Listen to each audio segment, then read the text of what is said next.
News, सच जरूरी है। नमस्कार दर्शकों, मैं हूँ मयूरी और आप देख रहे MNS न्यूज टीवी। तो स्वागत है आपका देश की खबरों में। एक नजर डालते हैं आज के हेडलाइंस पर। रक्षा मंत्री राजनाथ सिंह ने की तीनों सेना प्रमुखों से बात, ऑपरेशन सिंदूर।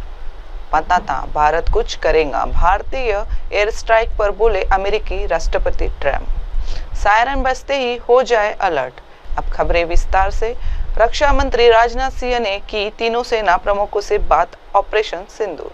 पहलगाम में हुए दर्दनाक आतंकी हमले का बदला लेते हुए भारतीय सशस्त्र बल ने ऑपरेशन सिंदूर नाम से एक सैन्य अभियान की शुरुआत की। इस अभियान के तहत भारतीय सेना ने पाकिस्तान और पाकिस्तान अधिकृत कश्मीर यानी कि POK में भारतीय सेना ने 9 आतंकी ठिकानों को अपना निशाना बनाया।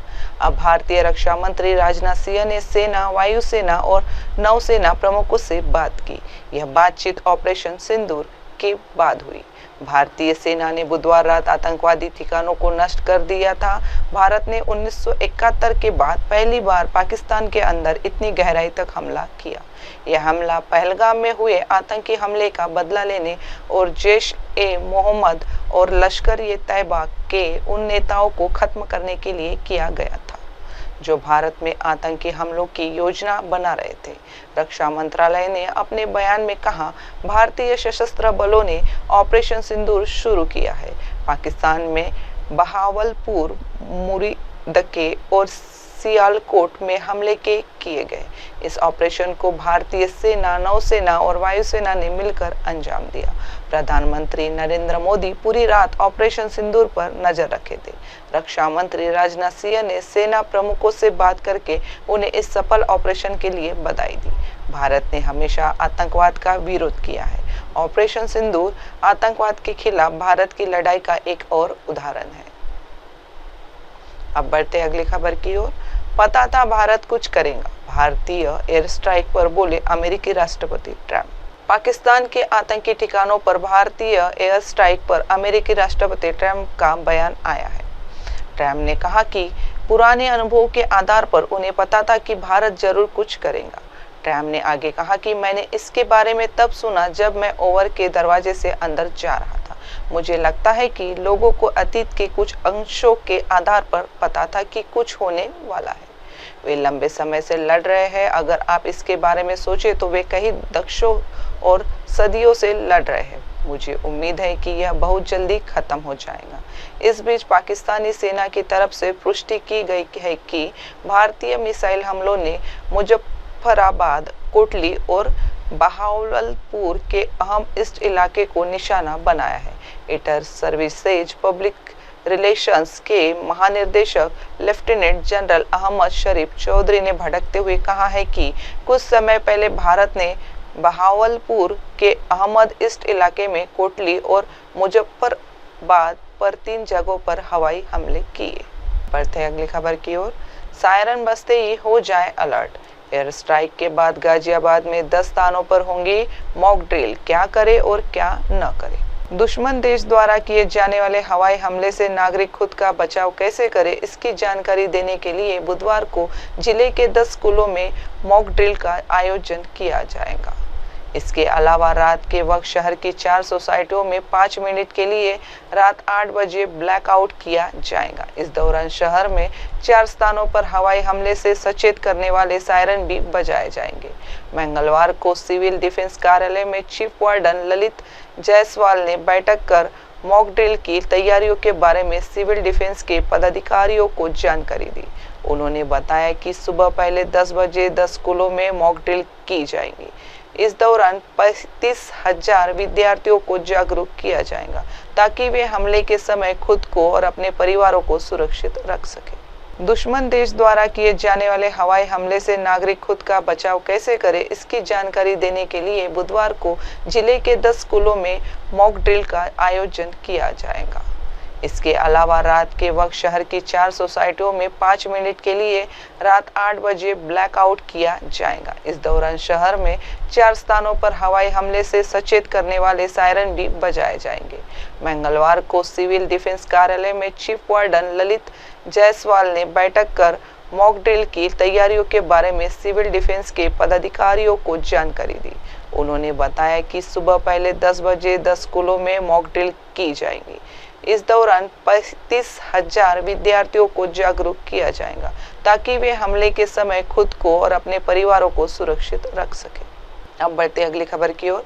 सुप्रीम कोर्ट ईडी की पावर पर पुनः विचार करेंगी। आज सुनवाई 2022 में अरेस्ट प्रॉपर्टी जब्त करने के पावर दी थी। 3 जजों की नई बेंच बनी।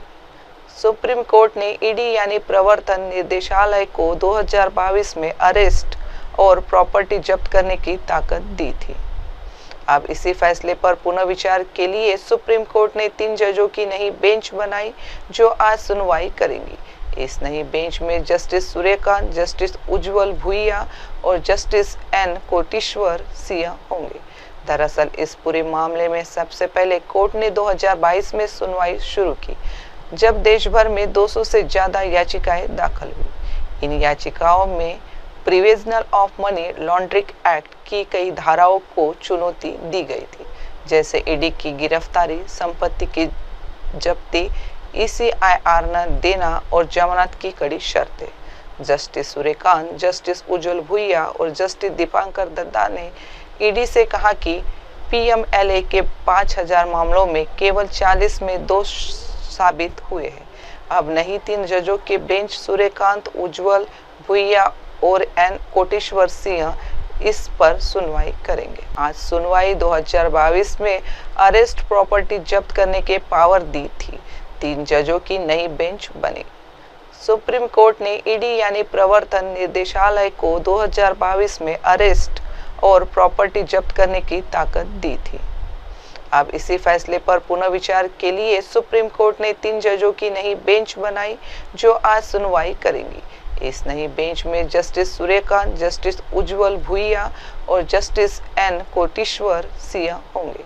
दरअसल इस पूरे मामले में सबसे पहले कोर्ट ने 2022 में सुनवाई शुरू की, जब देश भर में 200 से ज्यादा याचिकाएं दाखिल हुई। इन याचिकाओं में prevention of money laundering act की कई धाराओं को चुनौती दी गई थी, जैसे ईडी की गिरफ्तारी, संपत्ति की जब्ती, ECIR न देना और जमानत की कड़ी शर्तें। जस्टिस सूर्यकांत, जस्टिस उज्जवल भुइया और जस्टिस दीपांकर दत्ता ने ईडी से कहा कि PMLA के 5,000 मामलों में केवल 40 में दोष साबित हुए हैं।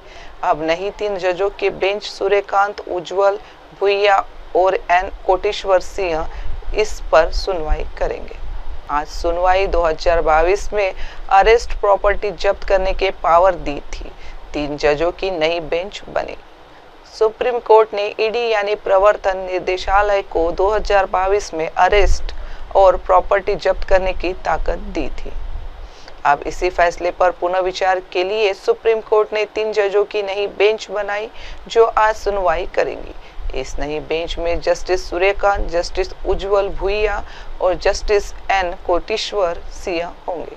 दरअसल इस पूरे मामले में सबसे पहले कोर्ट ने 2022 में सुनवाई शुरू की, जब देश भर में 200 से ज्यादा याचिकाएं दाखिल हुई। इन याचिकाओं में prevention of money laundering act की कई धाराओं को चुनौती दी गई थी, जैसे ईडी की गिरफ्तारी, संपत्ति की जब्ती, ECIR न देना और जमानत की कड़ी शर्तें। जस्टिस सूर्यकांत, जस्टिस उज्जवल भुइया और जस्टिस दीपांकर दत्ता ने ईडी से कहा कि PMLA के 5,000 मामलों में केवल 40 में दोष साबित हुए हैं। अब नहीं 3 जजों के बेंच सूर्यकांत, उज्जवल भुइया और एन कोटेश्वर सिंह इस पर सुनवाई करेंगे। अब वक्त हो चुका है एक छोटे से ब्रेक का। देखते रहिए MNS न्यूज टीवी। नमस्कार। आप देख रहे हैं MNS न्यूज, सच जरूरी।